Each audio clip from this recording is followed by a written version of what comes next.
Assalamualaikum warahmatullahi wabarakatuh. Saya Raditya Pratama, mewakili kawan-kawan saya Yuda Soni Wiranata dan Maharani Setiawan Putri untuk mempresentasikan materi yang kami pilih, yaitu keseimbangan ekonomi tertutup.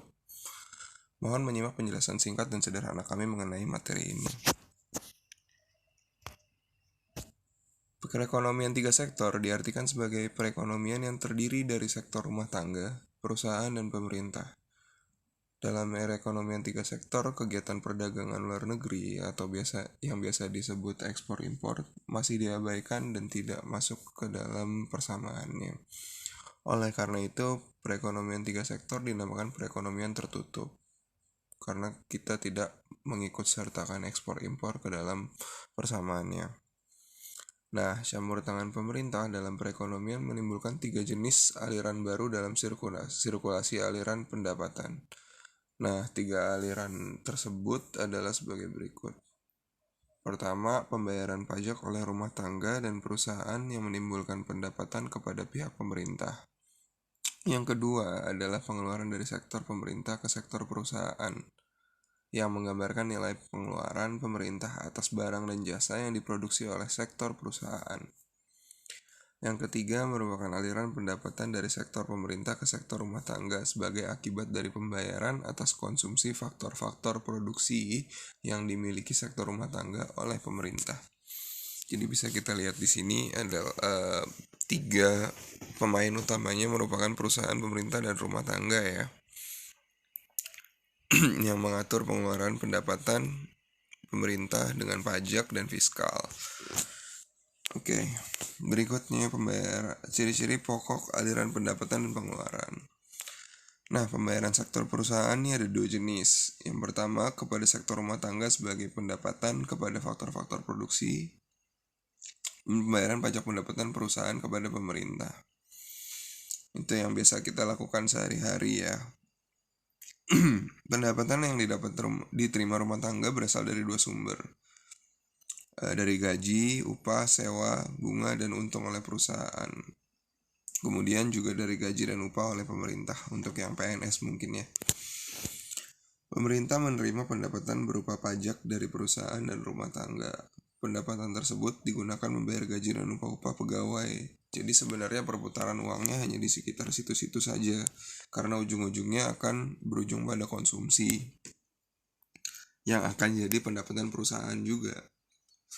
Pendapatan yang diterima rumah tangga digunakan untuk konsumsi, tabungan, dan membayar pajak pendapatan. Ya, baru saja saya bahas itu ya.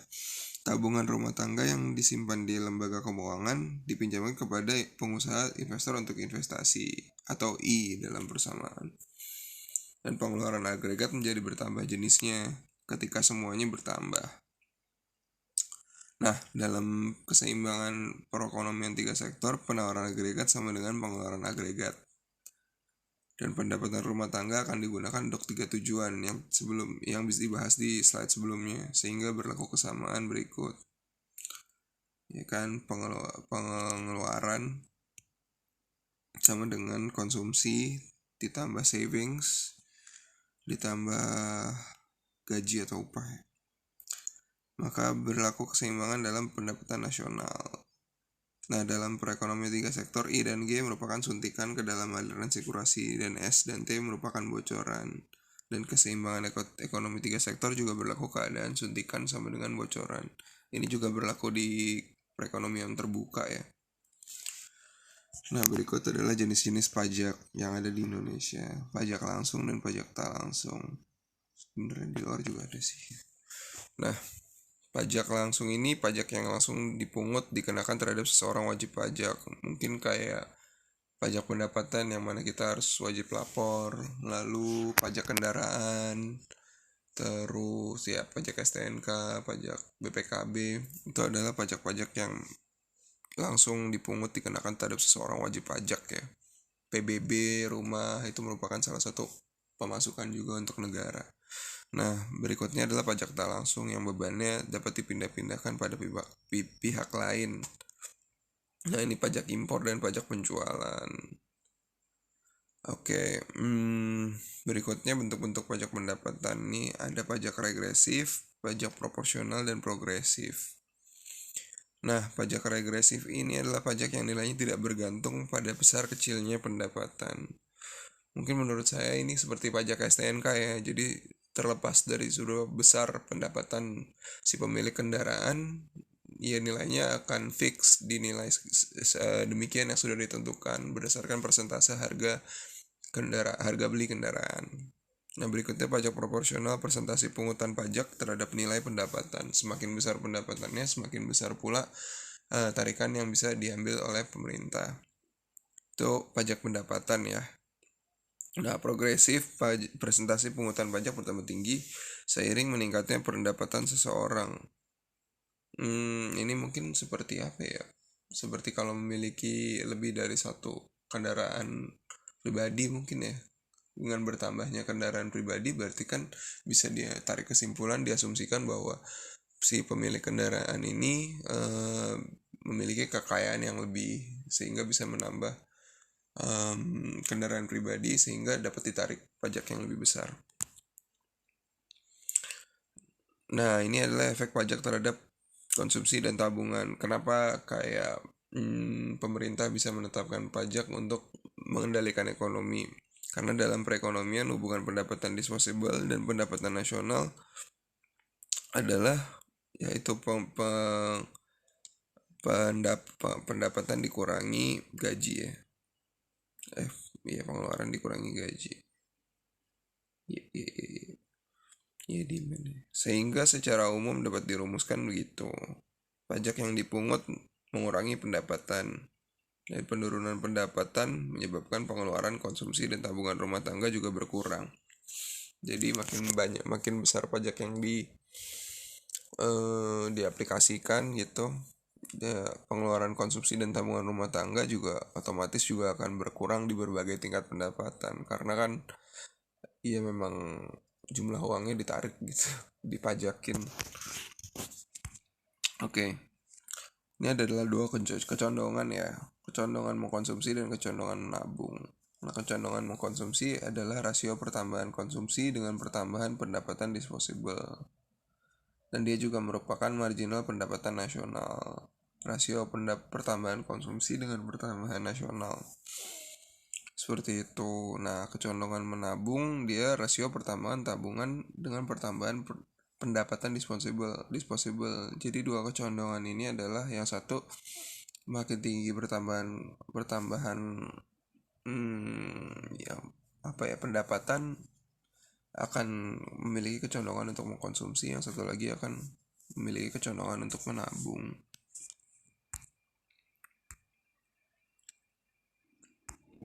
Nah, berikutnya adalah kita bicara soal pengeluaran pemerintah. Nah, yang menentukan pengeluaran pemerintah itu apa sih? Yaitu adalah proyeksi jumlah pajak yang diterima, tujuan ekonomi yang ingin dicapai, pertimbangan politik dan keamanan. Bicara soal jumlah pajak yang diterima pasti berbicara masalah polis pajak yang berlaku juga di masyarakat ya, dalam negaranya dan dalam daerah ekonominya. Nah, kedua, tujuan ekonomi yang ingin dicapai. Kira-kira apakah suatu negara memiliki suatu bentuk target, persentase pertumbuhan ekonomi yang ingin dicapai atau tidak gitu, atau dia hanya ingin menambahkan foreign direct investment mungkin, atau peningkatan infrastruktur. Nah, itu juga akan menentukan pengeluarannya seberapa banyak sih budget yang diperlukan, APBN dan APBD kalau di negara kita. Nah, kedua adalah pertimbangan politik dan keamanan. Nah, kalau misalnya kita juga lagi dalam keadaan perang atau keadaan keadaan keamanan yang nggak stabil gitu, atau kita lagi dalam serangan teroris, nah itu juga bisa pengeluaran pemerintah akan dipusatkan ke sektor yang membutuhkan, seperti itu. Nah, berikutnya kita bicara soal multiplier ya, atau pengkali. Nah, dia bertujuan menerangkan pengaruh dari kenaikan atau kemerosotan dalam pengeluaran agregat ke tingkat keseimbangan dan terutama ke tingkat pendapatan nasional. Nah, nilainya menggambarkan perbandingan di antara jumlah penambahan atau pengurangan dalam pendapatan nasional dengan jumlah pertambahan pengurangan agregat yang telah menimbulkan perubahan dalam pendapatan nasional tersebut. Nah, yang terakhir kita bicara soal kebijakan fiskal adalah kebijakan ekonomi yang digunakan pemerintah untuk mengelola mengarahkan perekonomian yang lebih baik. Ini yang tadi saya bicarakan soal kebijakan ya, tarikan-tarikan pemerintah yang bisa dipakai untuk mengendalikan inflasi, mengendalikan perputaran uang lah. Bisa menarik jumlah uang juga lebih banyak untuk mengurangi jumlah uang yang beredar dengan kebijakan fiskal ini. Tujuannya ya kita agar pemerintah dapat mencapai stabilitas perekonomian dalam negaranya. Dia memacu mendorong terjadinya pertumbuhan ekonomi, memperluas dan menciptakan lapangan kerja. Jadi untuk benar-benar untuk menyelesaikan masalah-masalah seperti inflasi dan pengangguran gitu. Menciptakan terwujudnya keadilan sosial bagi masyarakat. Nah, itu mungkin bisa bicara dari pajak ya tadi yang kita bahas ya. Kayak semakin tinggi seseorang mendapatkan pendapatan yang lebih tinggi, makin tinggi juga pajak yang dia dapat, pajak proporsional ya tadi. Juga mewujudkan pendistribusian dan pemerataan pendapatan, mencegah pengangguran dan menstabilkan harga. Nah, pasti ujung-ujungnya untuk meningkatkan tingkat kesejahteraan dalam negaranya untuk memacu pertumbuhan ekonomi yang lebih baik. Nah, ini adalah ada dua nih kebijakan fiskal. Yang pertama otomatis dan diskresioner. Nah, yang otomatis nih gimana sih? Dia meliputi perubahan otomatis dalam penerimaan pajak dan asuransi pengangguran. Kalau yang diskresioner ini dia meliputi perubahan pajak dan pengeluaran pemerintah secara eksplisit. Jadi secara langsung ya benar-benar ya. Nah, nih yang diskresioner ada 3 bentuk kebijakan. Yang pertama membuat perubahan atas pengeluaran pemerintah. Jadi dia berdasarkan pengeluaran pemerintah ya. Jadi diskresioner ini ada acuannya.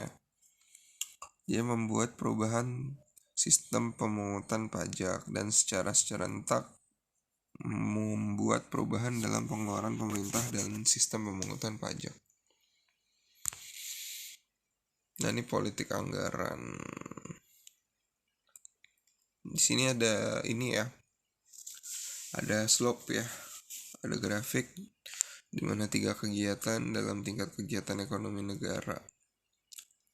Nah, yang pertama nih mencapai tingkat konsumsi tenaga kerja penuh. Oh iya, seperti ini. Di mana AE sama dengan AEF. Pengeluaran agregat sebenarnya sama dengan pengeluaran agregat yang diperlukan itu sehingga mencapai keseimbangan di titik konsumsi tenaga kerja penuh. Nah, ini adalah dua masalah yang tadi saya bahas sebelumnya, masalah pengangguran dan masalah inflasi. Nah, ini adalah dua hal yang mencegah pertumbuhan ekonomi sih. Inflasi sebenarnya dalam tingkat yang rendah dia menunjang pertumbuhan ekonomi, tapi terlalu tinggi, terlalu banyak uang yang beredar misalnya, ya, akan menurunkan juga purchasing power daripada masyarakat. Gitu. Nah, ini adalah dua hal yang bisa kita lakukan atau pemerintah lakukan gitu loh untuk mencegah pengangguran dan inflasi. Nah, yang harus diambil untuk mengatasi pengangguran adalah menaikkan pengeluarannya, tapi tidak membuat perubahan apapun atas pajak yang dipungut. Mempertahankan tingkat pengeluaran tapi menurunkan pajak yang dipungut. Nah, pasti ada give or take ya, ada opportunity cost-nya, ada untuk menunjang suatu pertumbuhan mungkin pemerintah harus mengurangi pendapatannya gitu loh. Dan menaikkan pengeluaran dan menurunkan pajak. Nah, pengeluaran dan pungutan pajak dinaikkan dengan sama besar. Tujuan ini mempertahankan pendapatan pengeluaran pemerintah tetap seimbang.